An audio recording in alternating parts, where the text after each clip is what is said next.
Bienvenue sur le premier direct de toute l'histoire de Blotomate. Et pour cet événement international, je reçois donc David Lepol, L-E-P-0-L-E, qui est artiste numérique, et Henri-Luc Camplot, qui est responsable du château d'Espérant.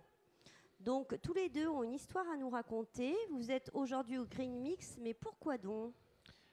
Alors, on est venu au Green Mix parce que Sylvie, qui organise ce Green Mix, nous a demandé de venir, nous a invités en fait. Et elle nous a dit, mais il y aura Blotomate, vous allez pouvoir passer en direct. Alors on a dit, mais c'est formidable. Et mais pourquoi ? Et alors, c'est parce qu'en fait, on organise un événement qui s'appelle c'est quoi cet événement ? Acte.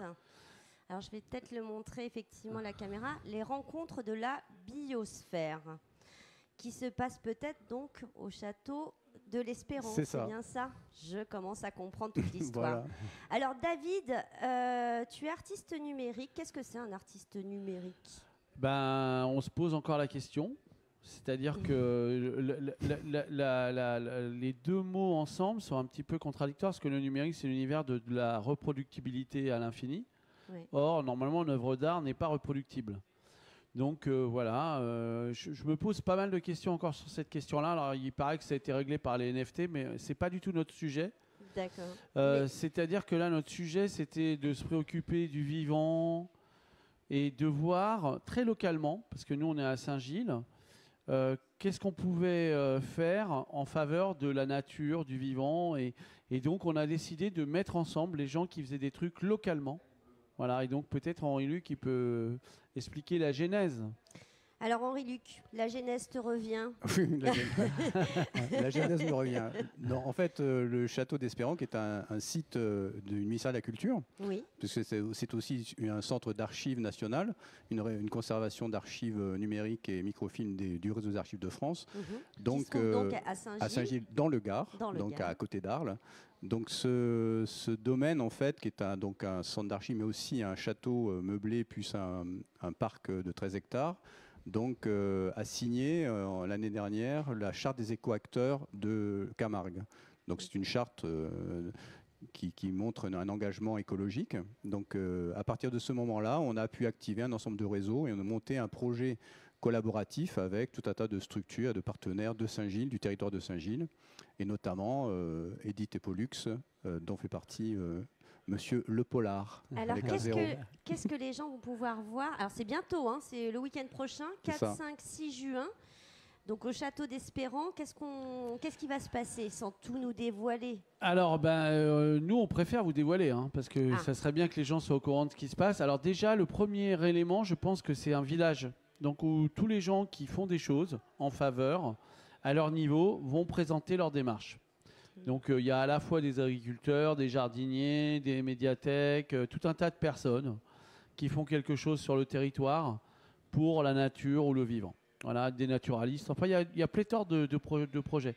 Après, il y a des présenter donc. Voilà, comme un village. Okay. Ça ressemblerait. J'ai pas envie de dire le mot. Vous voyez, c'est-à-dire c'est un mot un peu, voilà, vous voyez ce mot. Je pense. Et en fait, c'est pour ça les villageois. C'est-à-dire on reste dans une logique comme ça, un peu naturelle. Et puis c'est dans un écrin, hein, c'est-à-dire que c'est un grand jardin, il y a des vieux arbres qui sont plus que centenaires. C'est très beau. Et du coup, il y a ça, il y a des conférences sur tout un tas de thématiques. Et du coup, nous, on s'adresse plutôt à l'intelligence des gens. C'est-à-dire on leur demande de réfléchir à qu'est-ce que...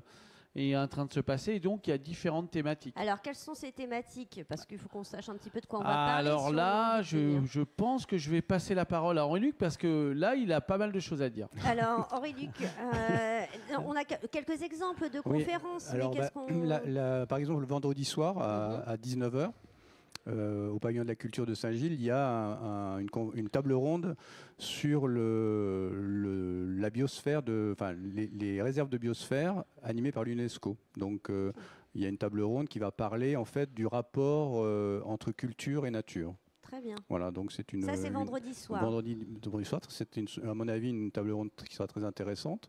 Et le lendemain, il y a aussi une autre table ronde très intéressante sur l'encyclique du pape François, qui a écrit une belle encyclique qui s'appelle Laudato Si, qui s'adresse à tout le monde, hein, qu'on soit croyant ou pas croyant. Et là, on aura deux théologiens, de beaux théologiens très intéressants, Gérard Leroy et Khaled Venchek, qui sont un théologien catholique, chrétien, et donc un théologien musulman, qui vont parler de cette encyclique. Très bien.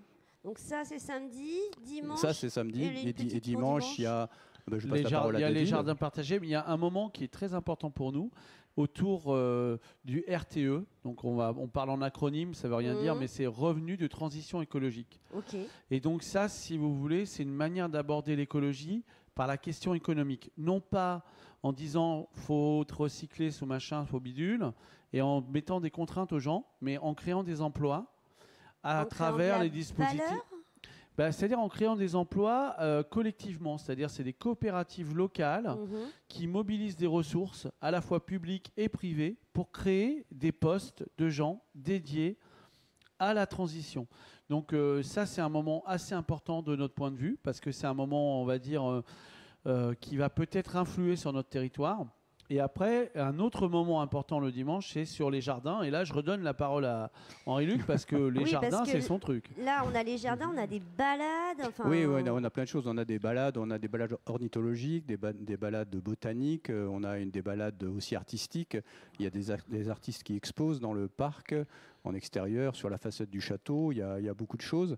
Et il y a aussi une autre table ronde qui nous tient à cœur, c'est la table ronde sur les jardins collectifs. Et donc là, il y a des animateurs de jardin qui vont venir parler de leur expérience, et on pourra dialoguer. Les jardins partagés, c'est à 11h dimanche, c'est à 11h, voilà, c'est ça. Voilà. Avec tout un tas de compétences et de gens qui vont venir parler. L'idée aussi, c'est d'être dans un moment de convivialité et on peut dire cool. Cool. Voilà.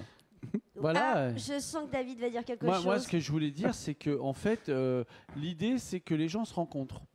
Et que ça soit un moment, à la fois on peut pique-niquer et passer à côté des balades, etc., mais en même temps être dans le parc simplement, discuter avec les acteurs, participer à des tables rondes, mais il y a aussi une agora. On a voulu un endroit qui soit plus ouvert, moins structuré qu'une conférence, etc., où on va donner la parole à la fois aux acteurs qui vont être là dans le village, mais aussi peut-être au public, c'est-à-dire que les gens puissent discuter. Notre idée, c'est que tout d'un coup, on échange sur ces questions de l'environnement et de ce qui se passe localement. Parce que nous, on est resté, on va dire, en Camargue, quoi. Voilà. Donc, vous êtes vraiment sur une dynamique collective. Il n'y a pas de dress code. On y va comme on est. Nature, peinture. Exactement. On comme peut rester du matin jusqu'au soir. On peut squatter toute la journée. Toute la journée, on peut manger. Donc, on peut manger. Oui, on peut manger. C'est gratuit, c'est payant. Et tout est gratuit. Mais comment vous faites? Non, mais sauf les repas, c'est-à-dire il y a des choses que vous pourrez acheter au village, mais on fait parce qu'en fait, Henri-Luc Camplot, ici présent, a réussi à trouver des moyens à travers le château. Un certain nombre de partenaires également. Et la région Occitanie s'est positionnée. Il y en a beaucoup de partenaires. On voit que vous êtes quand même bien entourés. Mais voilà, les gens sont venus d'eux-mêmes, en fait, un peu. C'est la première édition. C'est la première édition, donc c'est un test. On est très anxieux. Ça va être super, j'en suis sûre. Non, ne le soyez pas, ça a l'air génial. Bon. Je vous le recommande. Donc, je recommande à tout le monde d'aller voir les rencontres de la biosphère. Alors, pas voir, mais participer, parce qu'on c'est ça l'idée.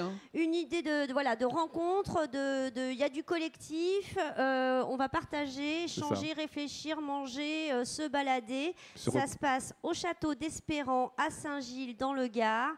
C'est les 4, 5, 6 juin, donc le week-end prochain. Et pour tout savoir, rendez-vous. Alors, Bleu Tomate, on va vous donner toutes les infos, mais vous avez peut-être un site, acte.bio. Merci beaucoup. Merci David, merci Henri-Luc. Merci à vous. Et bonne première édition. Merci. À bientôt. À bientôt.